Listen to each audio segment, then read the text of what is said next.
modo, tiene que ver mucho con esto. Cuando él les pregunta, ¿qué pensáis del Mashiach? ¿De quién es hijo? Es una pregunta que se llevó a un concilio, digamos, pancristiano en el siglo IV y hasta el día de hoy sigue dando que hacer. Porque la pregunta tiene que ver es, ¿qué pensáis del Mashiach? ¿Es humano o divino? Por ejemplo. Y eso se alimenta con la siguiente pregunta, ¿de quién es hijo? Ya está, ¿no? Entonces, claro, si lo tomamos de una manera súper literal, la palabra hijo, diríamos, como ellos respondieron, de David. Hijo de David. A ver, y nos vamos a dar cuenta que en esta conversación, él está aclarando el uso literal o extremadamente literal de esta palabra.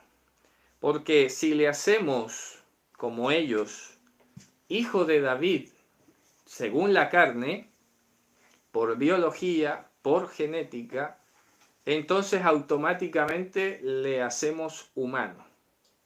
¿Ok? Esa es un poco la lógica, ¿no? Dice, ¿de qué pensáis del Mashiach? ¿De quién es hijo? Ellos dijeron automáticamente, respuesta mecánica, de David. Y ahora viene la contrarrespuesta. Decir, ok, la respuesta de Mashiach en el verso 43 suena más o menos así. Vamos entonces a aclarar, ya que en el texto hebreo sin duda dice Ben David, como alguien a quien Dios le hizo una promesa, tu hijo se sentará sobre mi trono, tu hijo, y todo esto, tu semilla. Entonces el verso 43 viene a aclarar es la implicación teológica que nos aclara la naturaleza de Mashiach, si es humano o no es humano. Y justamente por eso lo planteo en primero así, o es humano o no es humano. Porque luego, cuando se corrobore una de las dos, tenemos que entrar a plantear qué hay entonces a continuación. Y él dice, él les dijo, verso 43, pues cómo, entonces cómo, David en Ruach HaKodesh, quiere decir es inspirado por Dios. Cuando se dice en Ruach HaKodesh, es que fue inspirado por Dios. Le llama Señor. Y aquí hay de hecho hay una cosa que voy a explicar después porque hay que tener un equilibrio. Y de hecho aquí tengo el texto griego, voy a dirigirme, si me permiten, para buscarlo aquí rápidamente, Mateo 22, 43, porque les quiero mostrar que aún en el texto griego se pueden alcanzar a ver ciertas matices que si no se entienden bien podemos ser desequilibrados a veces, ¿no? Dice, entonces como David en Ruach HaKodesh, es decir, por el poder de Dios, le llama Señor, diciendo, y justamente en el 44 cita este himno que vamos a estudiar hoy. Dijo el Señor, ok, a mi Señor, siéntate a mi diestra, así lo pone en castellano, estoy leyendo una versión cualquiera en castellano, ¿no? Siéntate a mi diestra hasta que ponga a tus enemigos por estrado de tus pies. Claro, está introduciendo una lógica muy interesante porque David está recibiendo este mensaje por revelación y él en esta visión o en esto que está recibiendo le está llamando Señor a alguien y por obvia razón no puede ser su hijo biológico. Por eso la pregunta, ¿cómo entonces, si él le llama Señor, cómo es su hijo? En el sentido, ojo, en el sentido literal que quieren reclamar. Porque si fuese que hubieran entendido la palabra hijo en el sentido no literal, en el sentido metafórico, como heredero, por lo menos como heredero las promesas de David, bueno, no habría nada que aclarar, ¿cierto? Pero aquí viene el problema, es que estaban haciendo un reclamo de literalidad. Y eso está pasando hoy. Hoy hay algunos que han llegado a aceptar la idea de que tal vez el Evangelio se ha equivocado. Porque el Mashiach, tiene que ser hijo de David, físico. Tiene que ser un humano, además, dicen algunos. porque entonces como que razonan y no hay ninguna razón para ese argumento, es que si no es humano entonces no nos representa. O si no fue humano entonces no pudo haber redimido a los humanos porque tenía que ser como nosotros. ¿Dónde dice eso? Que tenía que ser. ¿Dónde dice que tenía que ser exactamente un hijo biológico de David? Si vas al texto, no hay un texto que diga algo así. No lo hay.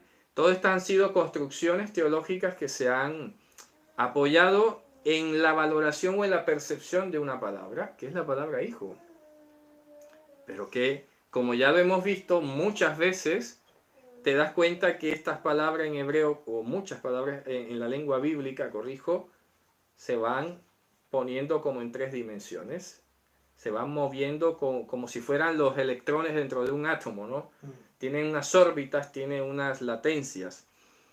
Así que aquí está aclarando una pregunta fundamental. ¿Cuál es la naturaleza de Mashiach? Y está diciendo, primero que tienen que tener claro es que hijo biológico de David no es. Porque si fuese así, entonces ¿cómo me explican que él en una visión le haya llamado mi Señor? Y lo mismo vale para decir, por ejemplo, que también lo dije en su momento, ¿cómo es posible que cuando Miriam, está embarazada apenas, va a visitar a Elizabeth, que está embarazada también, y de su boca sale casi con una espontaneidad asombrosa, ¿de qué se trata esto? Que la madre de mi Señor ha venido a mí a visitarme, vaya dignidad, ¿no? La madre de mi Señor, que es un bebé que está en el vientre, y le dice la madre de mi Señor. Lastimosamente, como te digo, y suele pasar, la gente a veces se enfoca en unas cosas que no tendría que enfocarse jamás. Entonces, durante varios siglos, el catolicismo y la cristiandad antigua fue a discutir cómo María era madre de Jesús, que si era madre de Dios, que si era la madre de la parte humana o de la parte espiritual, y vaya lío que se armaron de términos, porque ya lo he dicho, que estas filosofías que se tejieron en la cristiandad primitiva eran expertas en inventarse palabras nuevas. Yo cuando escucho estas palabras que se han inventado, no sé, no les tengo mucha paciencia, ¿no? Porque están reflejando que han tenido la necesidad de ir a inventar cosas para explicar lo que no han entendido. Entonces, pasan por encima del texto bíblico, no lo leen, hay una desidia por ir a buscar abiertamente y sin prejuicios cómo se comporta una palabra en la Biblia. Entonces quieren hacerla encajar en su molde.